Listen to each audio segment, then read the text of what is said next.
stepped in a blackberry. Yes, they are cute, but in every new season that you find yourself in, there is a new grace for you. They kind of really just reached out to me and were like, hey, we love your content and we want you to try it and tell us what you think.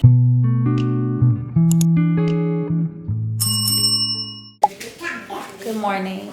It's Saturday and I'm about to make a matcha. I want to go outside. Who are you talking to? Come on, Fidelia. Let's go. Dad's not here. He's at work. Dad's not here. Come this way so I can close the door. Why are you running? But yeah. What do we have planned for today? Just gonna do some cleaning up, and I need to get a pedicure today. So bad. And then Julio's godson is having a graduation party later today as well. So that's pretty much it. Oh no, I did tell my sister that I would go to the gym with her, but I just called her twice. I just FaceTimed her twice and she did not answer. So I don't know if she's even awake right now. But we're gonna see how that goes. He's getting into the shoes right now. He's at the age now where he like just gives me more work to do. Like, why are you about to pull out the shoes? There's a thing of diapers in the room and he literally would just like throw the diapers across the room. So that's that. Let me show you guys his high chair. It's so cute. We've upped it. Excuse me, can you please leave it alone? Look at his high chair. I don't know if you guys remember the small one that he had that would just like sit on the table. This is his new one from Amazon. And then this is so important. It's so helpful. Even though he still throws his food across the way. But having this is nice because you can just vacuum the crumbs up or just, you know, pick it up and throw it in the washer. I have to figure out though how to get these straps out so I can clean them. This has like another insert that we had to take out and clean because it was looking crazy from all of the food crumbs, mashed up banana, yogurt. It was crazy. But yeah, let's go make a matcha. Not made my matcha yet, but I wanted to get Fidel going with a little breakfast. So he's having some strawberry yogurt with some granola that I kind of crunched up as small as I could and some blackberries. I can't tell if he likes the blackberries just yet. I feel like he's trying to throw them out, but I don't I don't know. He's trying to throw something out.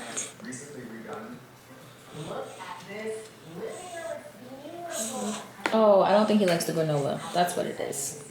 He's picking the granola out of the yogurt, actually. Okay. Let me help you. I got it. I got it.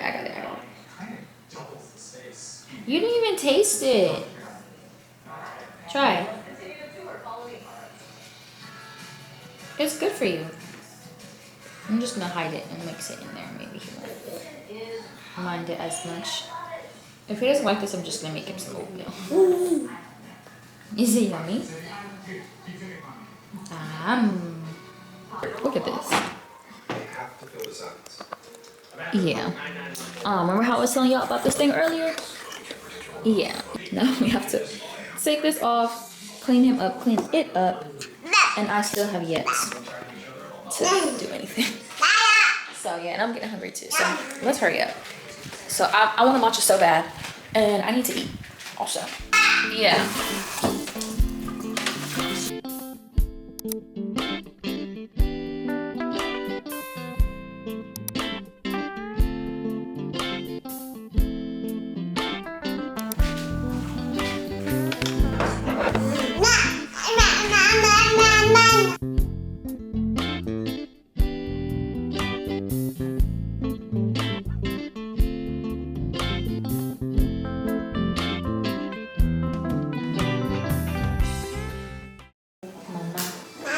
Thanks, Mom.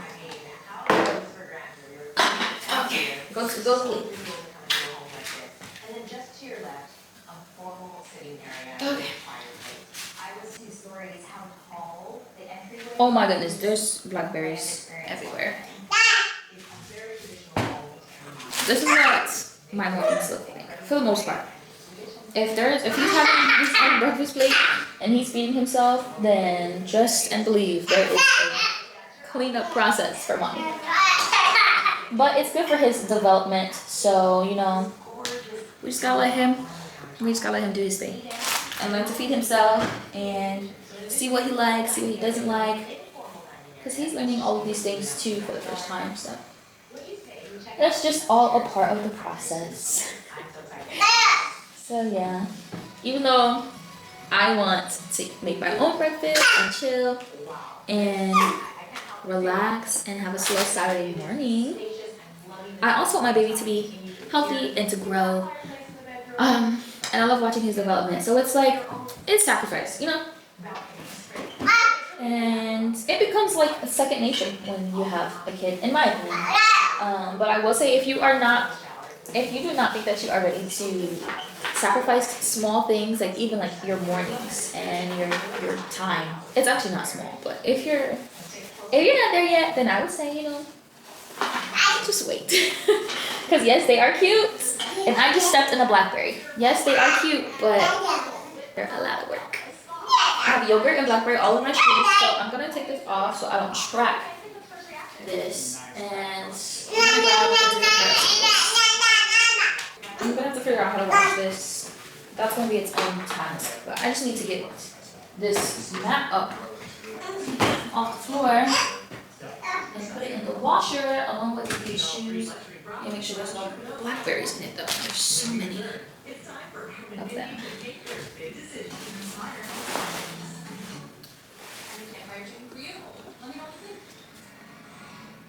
Thumbnail? No, I'm just kidding.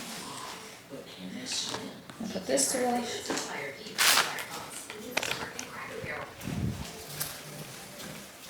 Life of a hot mom. Oh, brother.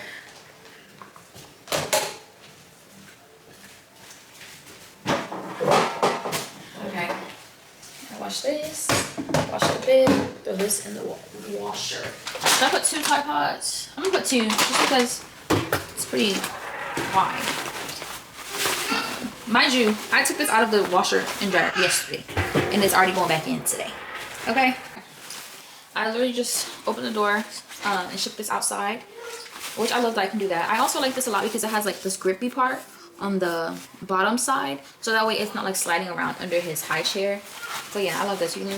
You literally can just pick it up, shake it, throw it in the wash, whatever. Let me see. Just do a quick wash, because I'm gonna need it shortly. Okay. Hey. It is much later now from the last time we chatted. My battery died, so I had to charge my battery, charge my camera.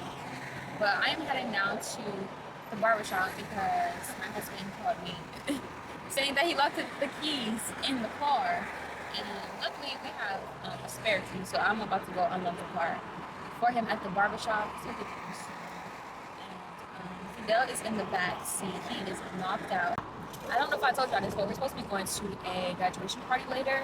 I did tell y'all that I wanted to get a picture, but I don't know. I might not have enough time because the day kind of just did not go as planned, and that's okay. That's life. This car in front of me is going really slow. But I'm gonna put the camera down so I can just drive. Hey guys! Okay, don't be mad at me. It is the next day. I didn't end up vlogging much of yesterday because I was just moody. I'm gonna be honest. I was moody, and I think after the last clip that you guys saw, I was driving to go unlock the car for Julio, and then like I just didn't feel like being on camera no more. But we did end up going to the graduation party, and that was fun. I had a good time. By the time I got to the party, I wasn't moody anymore. You know, the cycle. I have sermon notes from church that I want to just go over with you guys because it was such a good sermon. So we talked about the gift of grace. Our church is currently in a series called The Life of David. The whole sermon comes from 2 Samuel chapter 9 about a man named Mephibosheth. I think I said that right. Mephibosheth is the man's name, and this is a man that is from the house of Saul, or the family of Saul. He actually was Jonathan's son, and how you say? Mephibosheth was paralyzed when he was younger, and this is how he became paralyzed. 2 Samuel chapter 4 says, Jonathan, son of Saul, had a son who was lame in both feet. He was 5 years old when the news about Saul and Jonathan came from Jezreel, and the news was that both Saul and Jonathan died in battle. So his nurse, the 5-year-old's nurse, picked him up and fled, but as she hurried to leave, she fell. They both fell, and he became paralyzed ever since that moment. And then it comes to the point where in 2 Samuel chapter 9, David is asking, like, is there anyone still alive from the house of Saul to whom I can show God's kindness? And this is important because we know that Saul, the house of Saul, was like at enmity. They were like enemies with the house of David. But David is asking, like, I want to show kindness to someone, and not just someone. I want to show kindness to someone from the house of my enemies, or it's the house of the person who was persecuting me. So, mind you, we're talking about grace. 2 Samuel 9, verse 6 through 8 says, when Mephibosheth, son of Jonathan, the son of Saul, came to David, he bowed down to pay him honor. Mind you, David is the king. David said, Mephibosheth, at your service, he replied. Don't be afraid, David said to him, because mind you, their houses are at odds with each other. So he's telling him, don't be afraid. Like, I'm not going to kill you. Imagine your enemy calls and he's the king, and you're like, oh, I'm the last man standing. He's going to take me out. But David is like, don't be afraid. David said to him, for I will surely show you kindness for the sake of your father Jonathan. I will restore to you all the land that belonged to your grandfather Saul, and you will always eat at my table. Mephibosheth bowed down and said, what is your servant that you should notice a dead dog like me? Wow. Verse 13 says, and Mephibosheth lived in Jerusalem because he always ate at the king's table. He was lame in both feet. This is a story of grace, and it's such a beautiful foreshadowing of what Jesus would come to do for us in the New Testament. We are Mephibosheth in this story. We have nothing to offer the king. Mind you, we are even at odds with the king. We have nothing to offer. We can't do anything for ourselves, honestly. Like, there's just so much that Mephibosheth shows us about ourselves. I have nothing to offer the king, but yet he is showing me kindness, and is more than just showing me kindness. He's showing me favor. I'm sitting at the king's table and eating with him at every meal. What? Like, that is beautiful. Just like Mephibosheth, we are so undeserving of grace, and we have nothing to offer. And so some key things that we talked about was the difference between mercy and grace. Mercy is not getting what we deserve. And Pastor Aaron gave an example of how, say for example, you're speeding and you get pulled over, and the cop comes over, and let me turn the air on because it's a little hot in here. Hopefully it's not too loud. But anyways, you're speeding, for example, and you get pulled over, and the officer comes and you're like, officer, like, I'm sorry, can you just give me a warning? And he lets you off the hook. He gives you a warning. He shows you mercy, right? Because you didn't get what you deserved. You deserve to get a speeding ticket, but I'm going to show you mercy. He showed you mercy and you didn't get the ticket. But grace is getting better than you deserve. Like, getting something that you did not deserve. Mercy is not getting what you do deserve. Grace is getting something that you do not deserve. The person is speeding, they get pulled over, and they're like, please, officer, like, can you just give me a warning? The officer shows him mercy and doesn't give him a ticket. But then the officer notices, oh, your gas gauge is like really low. Hey, follow me to this gas station and I'm gonna fill your tank with gas. That's grace. That's getting something that you did not deserve. And that is literally what we experience from God more often than we probably like give him credit for. More often than we even sometimes sit to acknowledge. Grace. Like, not only did Christ come and die for our sins so that we wouldn't have to be condemned to hell, he also gave us eternal life. Embrace the grace because it's a gift. You embrace the gift of grace. Stop trying to rationalize it. Stop trying to make sense of it. Stop trying to figure out, well, I'm not deserving, so why would God embrace the grace. Embrace the grace. And after you embrace it, you extend it.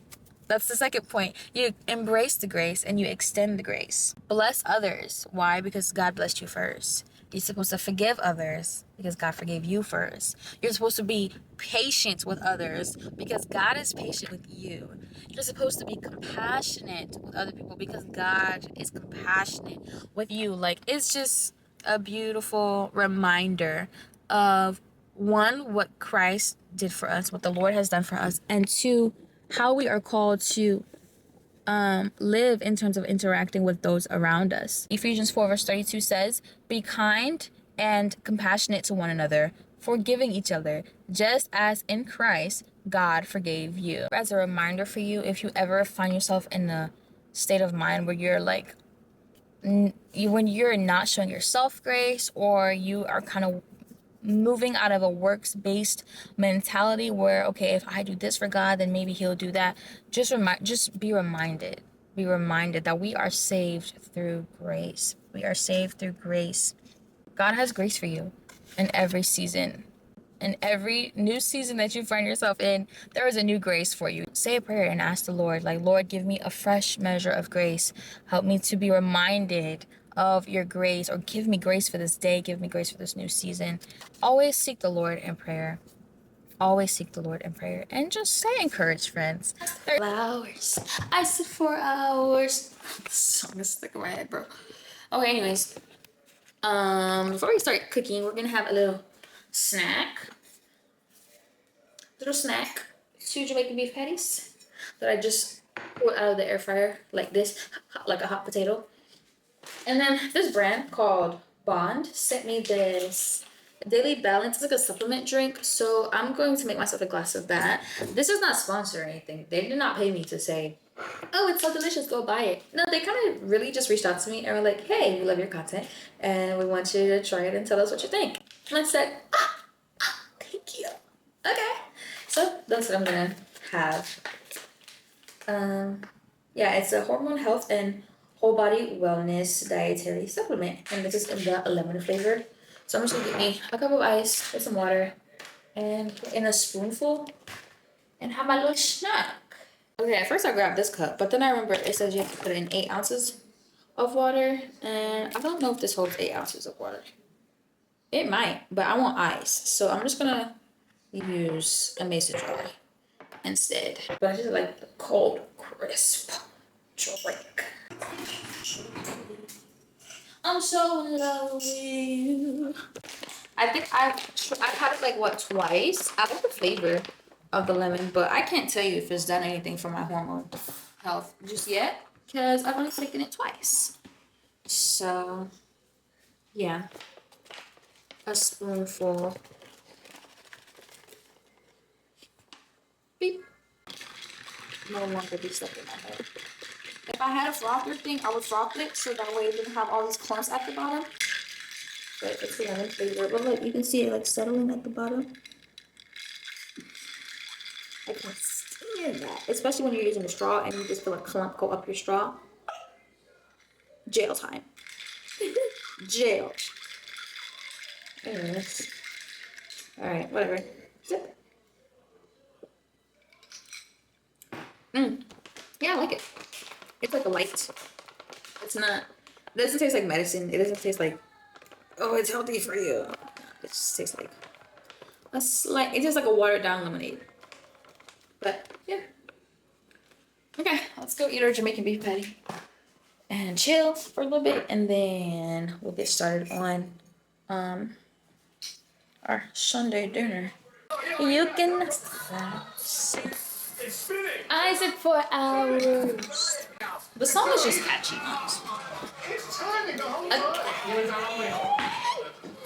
Cheers. It was time for a snack. Alright, I'll see you guys later. I'm running out of storage.